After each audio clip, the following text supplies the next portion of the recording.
Angelique, and welcome back to our continuing series on QCT6 support. We're going to continue to work in QCT6 Pro, continuing on in PatternCAD. In a previous video, I did show you some of the features of PatternCAD, including how to do the draw and edit features. So if you haven't watched that video, please check that one out first, because we are going to be using some of those skills in this video. In this video, we're going to start with looking at how to take a design that we created and turn it into a pantograph. So to get started, we are going to be working in simulation mode, so feel free to grab your tablet or computer and follow along with me.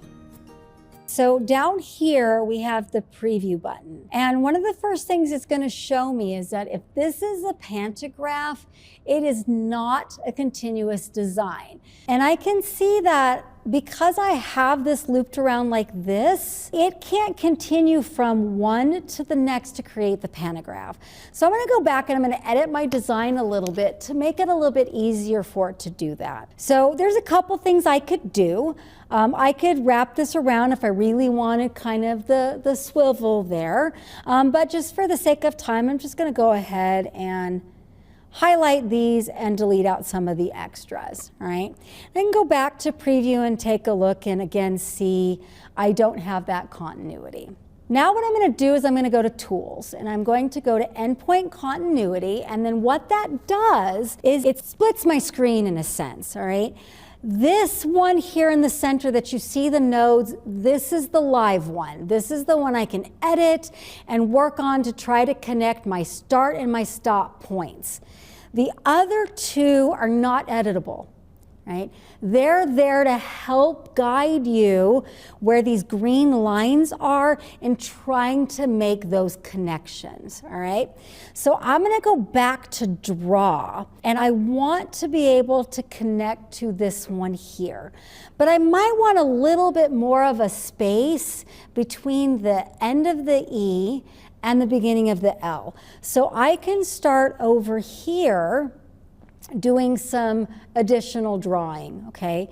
Because I created a continuous design, this is where I want to not do continuous because I don't want it to continue from the left side. I uncheck the continuous, and now I can just kind of do some turns here if I wanted to, and I don't really love that, so remember our undo. And then maybe I can just get a little bit of space coming out that way. And I could kind of live with that, but can you see how I have, because again, it's not continuous. See that little space I have there? That's going to be a problem in my design. So I'm going to click on the node so I can see it. Maybe zoom this in a little bit more, using these arrows so I can see. I'm going to highlight those two nodes, and again, I'm going to snap those together so that I can have my continued design, since I had to do it without the endpoint continuity, all right? So we'll go back to fit here. And if I want to worry about smoothing some of this stuff out, I can, just like I did before. All right, so I've kind of created a little bit difference in my design here.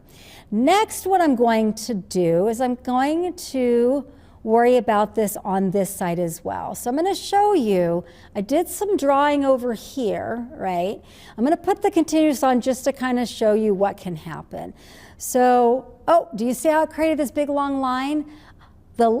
The continuous is going to go from the last node I drew. And the last node I drew was over on the left-hand side. So that's why I'm going to, again, still not use the continuous, right? So I'm going to uncheck that. And I want to get this to come up a little bit closer to this line here. So I'm going to bring this up a little bit. Again, I have that space, so highlight those two nodes, snap that selected, smooth it out if I want to, and I should be a little bit closer to continuous. I'm going to go ahead and preview again. Clearly not going to be continuous because of the way that I've drawn this, so I am going to also have to change my starting and stopping. So what I'm going to do before I try to get this perfect is I'm going to go into the optimization screen here. So I'm going to click on the optimize. And because I kind of have all these like funky ways that I was drawing it, I need to kind of fix some of this before I can really get that continuity. And so you're going to see in this screen that there are some numbers, there are some green and red dots. Again, red is a stopping point, green is a starting point, and then you're going to see these more aqua teal colors with the dots here. These are trim lines where I'm going to have to cut these later. So I'm going to play with it a little bit in here to see if I can get this stuff to switch around in such a way that I don't have the issue that I had before, and then I can save the design again. So the first thing I'm going to do is I'm going to go down here. So let's just kind of go over some of these features since we're in this screen anyway, and I'm going to show you that I can get rid of all of the numbers, but it doesn't mean they're not there. They are there. It just allows me to go through them with the arrows one at a time, what the different sections are, and kind of highlight those. So you can see it's a little bit darker around that E that it has marked as number 3. So that's what that does.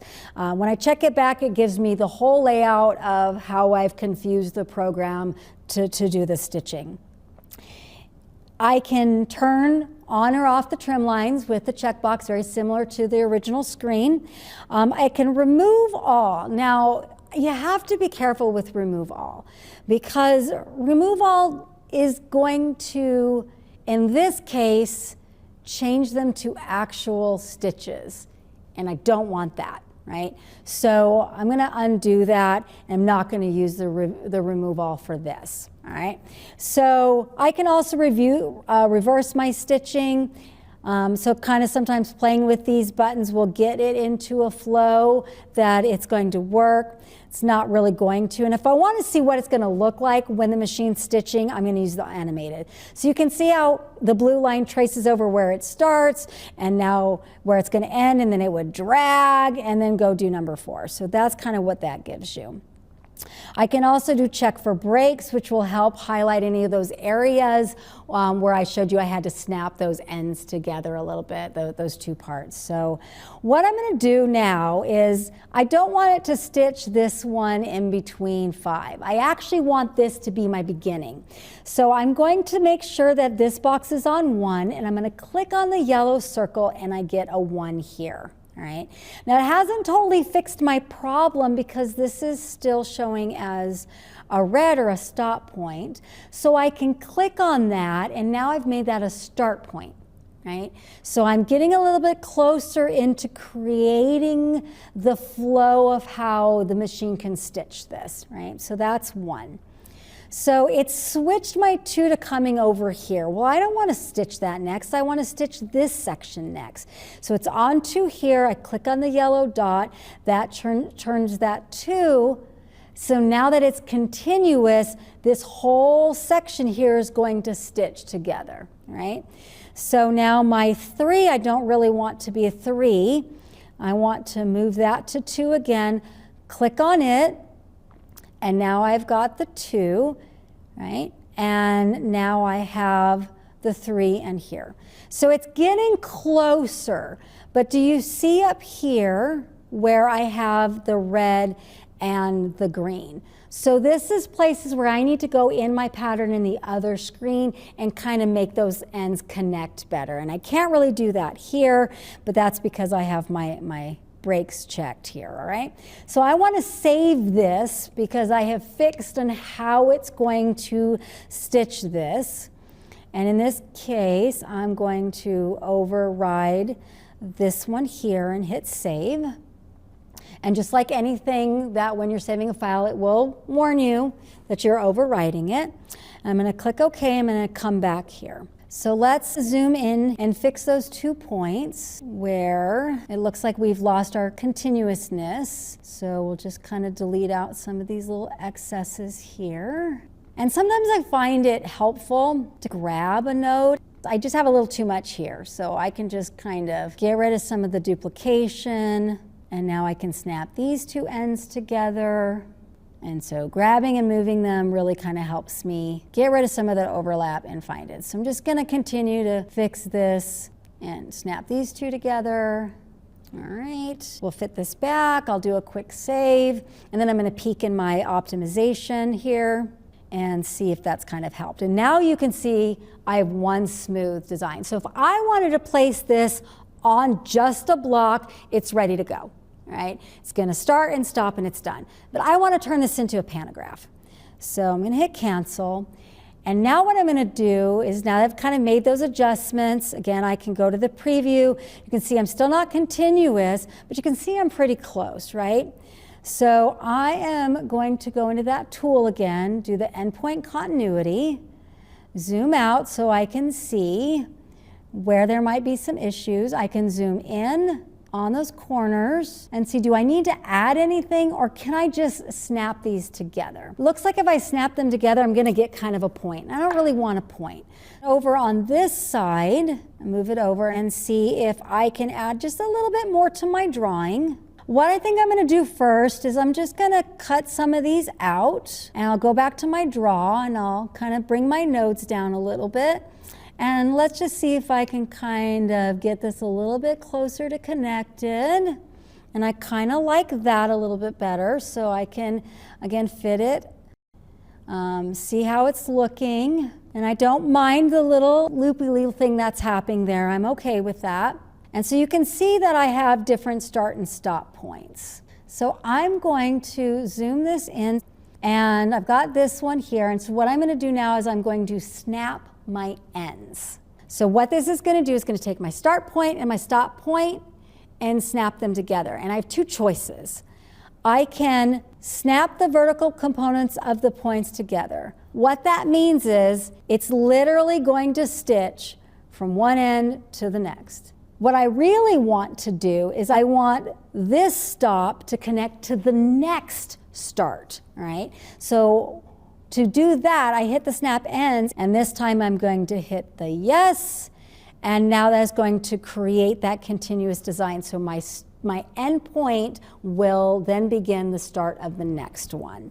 Now we can take a look at the preview, and now you see it says that we are continuous. This line is not going to be here. It is just showing you how your start point for one is going to start at the end of the other one.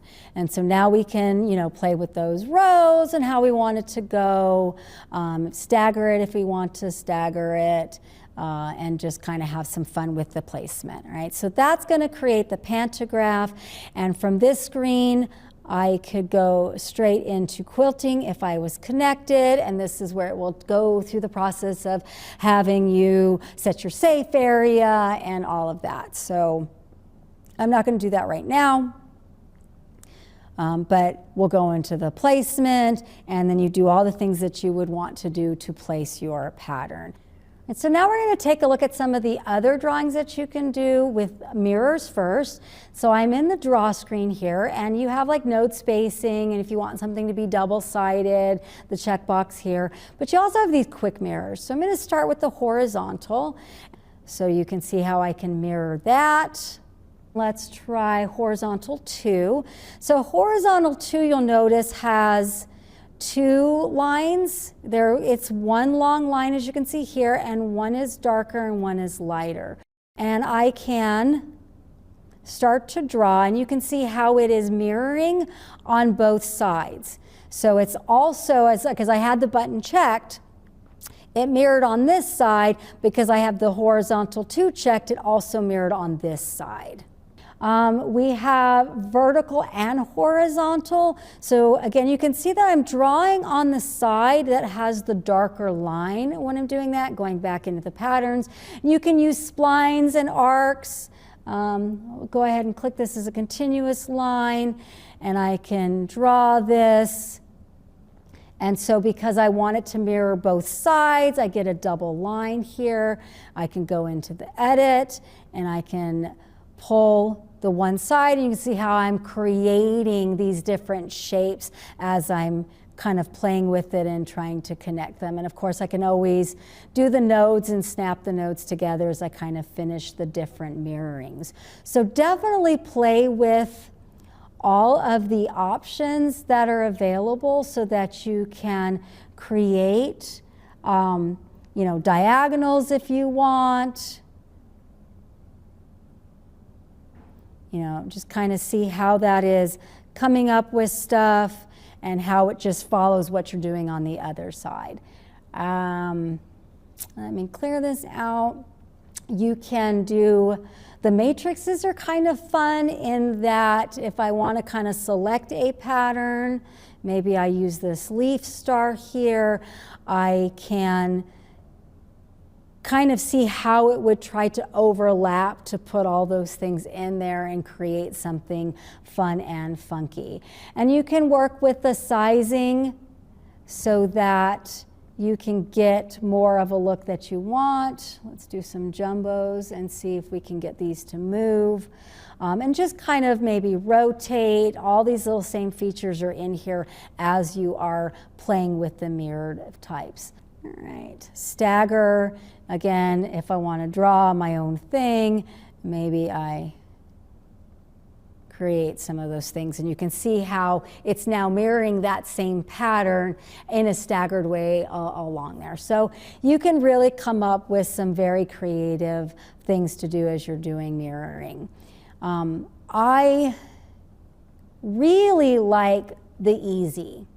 So the easy shapes gives you opportunities to do mirroring with different types of shapes as well. And so flakes here, you can control how many branches you want in the mirroring. So again, you still have this darker line so that you know where it is that you want to draw and maybe what you want to add to that. I can kind of go in here, go to the draw, let me kind of do more swirly stuff.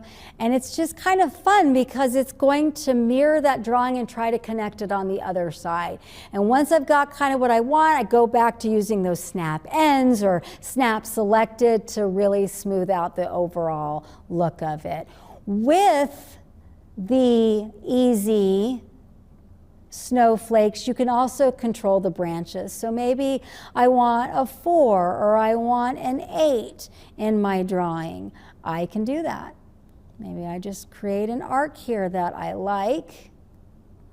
Again, edit my 2 nodes, get control of that, and I can get some really neat overlaps. And I can then, you know, click those 2 things, snap the selected, and really just kind of fix this pattern for later. You have polygons, so you can actually draw different shapes outside of just squares. If you want a square or rectangle, just use the draw, the continuous, let it do the 2 points, use the grid there so you can line that up. But this allows you to do equal distance shapes. You can really just kind of combine some really neat things. I have a friend that has a hexie quilt that they did this, and now you can connect all these together and create different hexies for your design. You can also mirror polys.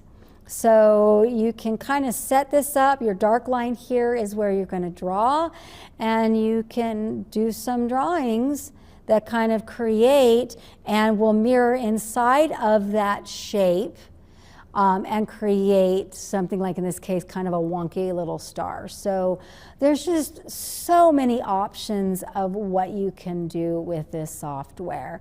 We have spirals. It will generate spirals for you, and you can tell it how you want those spirals to be by the number, by your radius. If you want it to get a bigger center part, that would be the radius part. If you want that center to be smaller and kind of connect, you would click on these buttons, and you know, you can go the other direction, and it really changes the look of the spirals as you play with it.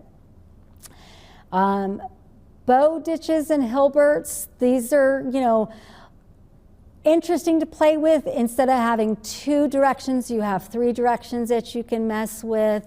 And so it does take a lot of different ways to kind of play with what kind of looks you're going to get as you are clicking the buttons and seeing what you are controlling. So you are controlling across not just the X and the Y, but the angled as well.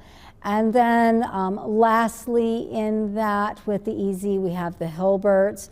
You can randomize and create density. Again, we're going to create a little bit of a drawing here along the dark part. Let me just undo that and kind of see what happens as you go around this.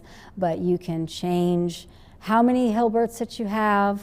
You know, if I want to really create some funky shapes, I can increase the density of them and then go back into those drawings and just see like what develops from doing that. One other thing I want to show you, I kind of mentioned, was the background.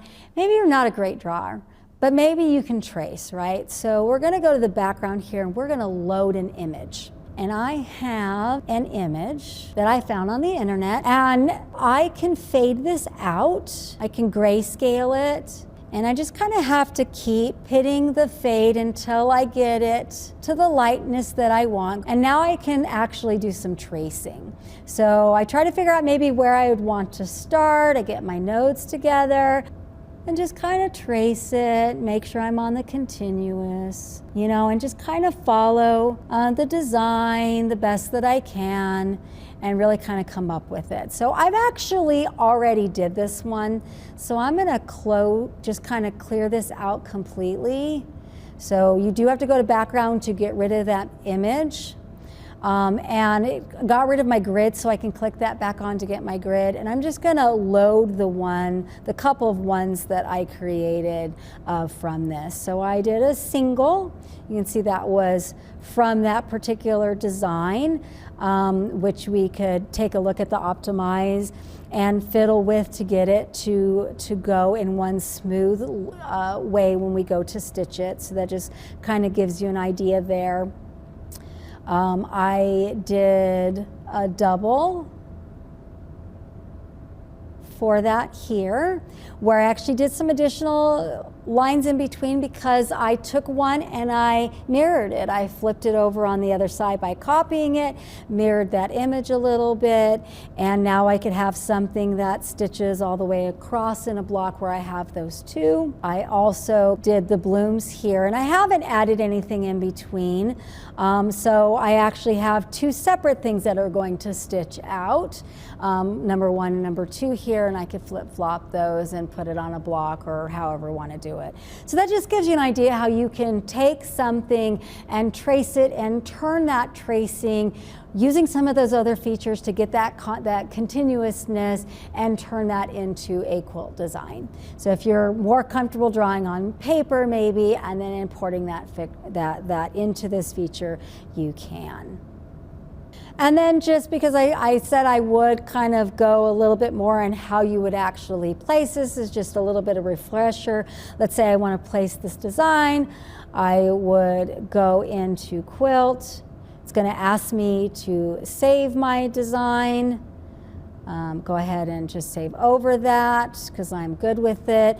And I am in simulation mode. If I was on the frame, I would actually move the machine to set the safe area, but since we're just doing this as a simulation, I'm just gonna let it pick its numbers, and then I can choose how to set our placement.